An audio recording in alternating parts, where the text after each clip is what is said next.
Restaurant style முட்டை குருமா எப்படி செய்யுதுன்னு பார்த்துடலாம். இது செஞ்சு வச்சுக்கிட்டிங்கன்னா 3 வேளைக்குமே யூஸ் பண்ணலாம். இது செய்யறதுக்கு 2 வெங்காயம், 3 தக்காளி, 10 முந்திரி பருப்பு, 4 ஸ்பூன் தயிர், இது எல்லாம் ஒரு மிக்ஸி ஜாரில் சேர்த்து நல்லா நைஸாக அரைச்சி எடுத்துக்கலாம். ஒரு பேன் வச்சுட்டு ஆயில் சேர்த்துங்க.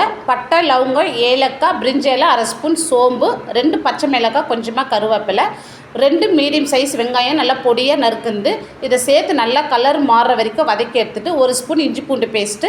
இப்போ இது கூடவே 2 ஸ்பூன் சில்லி பவுடர், 3 ஸ்பூன் தனியாத்தூள், 1/4 ஸ்பூன் மஞ்சள் தூள், 1/2 ஸ்பூன் கரம் மசாலா, இது எல்லாம் சேர்த்து நல்லா ஆயிலே மிக்ஸ் பண்ணுங்கள். மீடியம் ஃப்ளேம் வச்சுட்டு மிக்ஸ் பண்ணுங்கள்.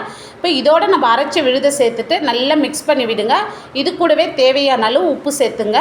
உப்பு சேர்த்துட்டு நல்லா மிக்ஸ் பண்ணி விடுங்க. இப்போ தேவையான அளவு தண்ணி சேர்த்துக்கலாம். தண்ணி மீடியமாக சேர்த்துங்க, நிறைய சேர்க்காதீங்க. திக்னஸ் பாருங்கள்.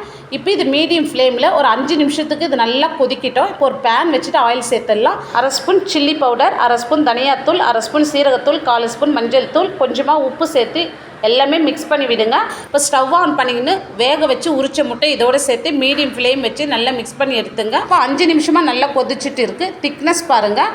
இப்போ இதோடு நம்ம மசாலா போட்டு வச்ச முட்டையை இதோடு சேர்த்துட்டு நல்லா மிக்ஸ் பண்ணி விடுங்க.